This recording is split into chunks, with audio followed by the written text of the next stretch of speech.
سبيل الدموع سبيل مريح. کچھ چیزیں ہماری چاہت تو ہوتی ہیں لیکن ہمارے بس میں نہیں ہوتی. کچھ لمحے کو ہم چاہ کر بھی بدل نہیں سکتے. کچھ خواب جان سے پیارے ہوتے ہیں لیکن ہم ان کی تعبیر حاصل نہیں کر پاتے. یا کچھ لا حاصل چاہتے، آدھے ادھورے خواب اور ادھورے لمحے ہی ہمیں اللہ تک لے جاتے ہیں. اگر تم بے سکون ہو، بے چین ہو، اداس ہو، غم میں مبتلا ہو تو یہ سب تمہیں تمہاری منزل تک لے جانے کا حصہ ہے.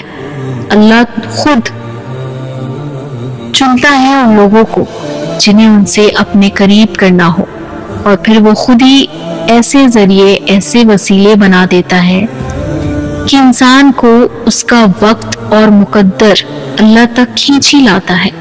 پھر چاہتے بھی مکمل ہوتی ہے اور لمحے بھی. پھر انسان خوابوں کی تعبیر پتا کر لیتا ہے. آزمائش سے لے کر سکون تک اس کی تقسیم ہے. اور پھر وقت سے خفا کیوں ہوتے ہو؟ تمہیں تو ناز ہونا چاہیے. یہ سب اسی کے فیصلے ہیں. انہوں نے تمہیں چن لیا ہے. وہ جس کو چنے جب چنے اور اپنا بنا لے. پھر نہ شکایتیں کی جاتی ہے نہ ہی شکوے. سارے فیصلے سارے قبول کر لیے جاتے ہیں تمہارے حق میں. اور کبھی کبھی تو میں اللہ پاک کے سامنے ہاتھ پھیلا کے بیٹھ جاتی ہوں. زبان کچھ بھی بولنے سے قاصر ہوتی ہے. الفاظ ساتھ نہیں دیتے، بس آنسو آنکھوں سے جاری ہوتے ہیں. دل پہ مانو بوجھ ان آنسوؤں کے ذریعے قطرہ قطرہ کر کے بہہ رہا ہوتا ہے جیسے. اور پھر ایک طویل سجدہ. اس سجدے کے لمحے میں شاید میں اللہ پاک کے بہت قریب ہوتی ہوں. یوں لگتا ہے کہ اللہ پاک نے اپنے آغوش میں لے لیا ہے مجھے. اس نے اپنی رحمت کی چادر سے مجھے ڈھانپ لیا ہو جیسے، اور میرے کرچی کرچی ہو گیا ہو. وجود کا ایک ایک ٹکڑا اٹھا کے مجھے دوبارہ سے جوڑ دیا ہو.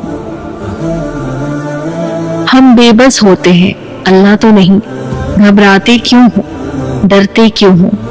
کیا اللہ پر یقین نہیں؟ کیا تم بھٹک چکے ہو؟ یقیناً تم کمزور ہو چکے ہو، اپنے راستوں سے انجان ہو چکے ہو. اس رب کو بھول بیٹھے ہو جس کی بادشاہیت ہے، جس کی ایک کن کی دیری ہے اور تمہاری پلک جھپکتے ہی تقدیر بدل دی جاتی ہے. تہجد کا بس ایک سجدہ سارے غم مٹا لیتا ہے. اللہ سے کھلے آسمان تلے بیٹھ کر کی گئی وہ ایک گفتگو قسمت کا پاسا پلٹ دیتی ہے. رات کے اندھیروں میں سجدہ ریز ہو کر سنی گئی وہ خاموش داستانیں، جیسے سننے کے لیے نہ الفاظ ملتے ہیں نہ ہی آواز. وہ داستان اللہ کو ساری کہانیوں میں سے زیادہ پیاری لگتی ہے. تہجد کی بے زبان دعائیں جب عرش تک ٹکراتی ہے تو تمہاری اس چپ کا شور ایسے عرش پہ گونجتا ہے جیسے کائنات میں تمہاری آواز کے سوا کوئی دوسری آواز نہ ہو. پھر اللہ تمہیں اس یقین سے دھڑکتے ہوئے دل کو اپنی وہ معجزائیں دکھاتا ہے جس کا اسے تم سے وعدہ کیا تھا. جب تم اس سے راضی کرنے کے لیے محبت کی اس انتہا کو پہنچ سکتے ہو کہ تہجد بھی قضا نہ ہو، تو پھر سوچو تمہارے اللہ کی محبت کی پہنچ کہاں تک ہوگی. اس کی طاقتوں کا تو کوئی مقابلہ ہی نہیں. تم اس سے مانگنے کے لیے اس وقت آتے ہو اس نے مقرر کیا ہے کن کہنے کے لیے ہی، تو پھر وہ کیسے تمہیں خالی ہاتھ لوٹا سکتا ہے. وہ اپنے وعدوں کا پکا ہے. جب کہہ دیتا ہے کہ مانگو مجھ سے میں دوں گا تو پھر وہ دے ہی دیتا ہے۔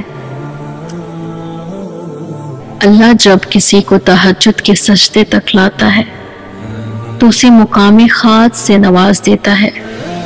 جانتے ہو وہ کیا مقام ہوتا ہے؟ اس انسان کے دل میں اللہ کی محبت کو بہت بڑھا دیا جاتا ہے۔ اللہ تو اپنے تمام بندوں سے 70 ماؤں سے زیادہ محبت فرماتا ہے، لیکن اس کے تمام بندوں میں سے دل میں اس کی محبت ایک جیسی نہیں ہوتی۔ کوئی اس سے بے انتہا چاہتا ہے تو کوئی اس کے خاطر سب قربان کرنے کو تیار ہو جاتا ہے، اور کسی کو وہ بے انتہا چاہتا ہے تو اسے تہجد تک لے آتا ہے۔ اس پہر جو اللہ سے روبرو ملاقات کا عادی ہو جائے وہ پھر سب چھوڑ کر صرف اسی کا ہو جاتا ہے۔ اس پہر اٹھنے والے ہاتھ کی فریاد سننے اللہ خود پہلے آسمان پر تشریف لے آتے ہیں۔ پھر سوچو جن دعاؤں کا استقبال اللہ سبحانہ و تعالیٰ خود فرما رہے ہیں وہ بھلا رد کی جا سکتی ہے؟ ہرگز نہیں، وہ تو سنبھال لی جاتی ہے، کیونکہ وہ اللہ کے پیارے بندوں کی طرف سے ان کے پاس امانت ہوتی ہے، اور اللہ امانت میں خیانت نہیں کیا کرتا۔ جیم سٹونز اور انسان کا تعلق صدیوں سے چلا آ رہا ہے۔ یہ بیش قیمتی پتھر اللہ کی بنائی ہوئی ایسی نایاب شے ہے جس میں اللہ نے کچھ اثرات رکھے ہیں جو ہماری زندگی پر اثر انداز ہوتے ہیں۔ ان قیمتی پتھروں کا ذکر حتیٰ قرآن پاک میں بھی آیا ہے، جیسا کہ سورہ رحمان کی آیت نمبر 22 میں فرمایا گیا ہے، یخرج منہما اللؤلؤ والمرجان، ان دونوں دریاؤں سے موتی اور مونگے نکلتے ہیں۔ اور آیت نمبر 58 میں ہے، کأنہما الیاقوت والمرجان، گویا وہ لال اور یاقوت اور مونگا ہے۔ فبأی آلاء ربکما تکذبان، اور تم اپنے رب کی کون کون سی نعمتوں کو جھٹلاؤ گے۔ اور سورہ واقعہ کی آیت نمبر 23 کے مطابق، کأمثال اللؤلؤ المکنون جزاء بما کانوا یعملون، پوشیدہ رکھے ہوئے موتی کی طرح یہ ان کے اعمال کے بدلے میں ملیں گے۔ تہجد میریکل آپ کے لیے لایا ہے یہ قیمتی سٹونز پاورفل دم کے ساتھ۔ ہم آپ کو دیں گے وہ قیمتی دم سٹونز جو آپ کے لیے بہترین ہیں، اور وہ بھی آپ کے نام کے عدد، حروف اور آپ کی پرابلمز کے مطابق۔ اگر آپ بھی جاب یا بزنس میں سکسیس حاصل کرنا چاہتے ہیں، یا پھر آپ صحت کی خرابی، رشتوں کی بندش، من پسند شادی، جادو کے اثرات، رکاوٹ، رزق کی تنگی جیسے مسائل کا شکار ہیں، تو آج ہی اسکرین پہ نظر آنے والے نمبرز پہ کانٹیکٹ کریں اور اپنے لیے بہترین اور قیمتی دم سٹونز حاصل کریں۔ بے شک اللہ کی بنائی ہوئی کوئی شے بیکار یا ناکارہ نہیں ہے، اللہ کی بنائی ہوئی ہر شے قیمتی اور فائدہ مند ہے۔ چلیے جی، مجھے دعا میں یاد رکھیے گا، میں ملوں گی آپ کو نیکسٹ ویڈیو میں، تب تک اللہ حافظ۔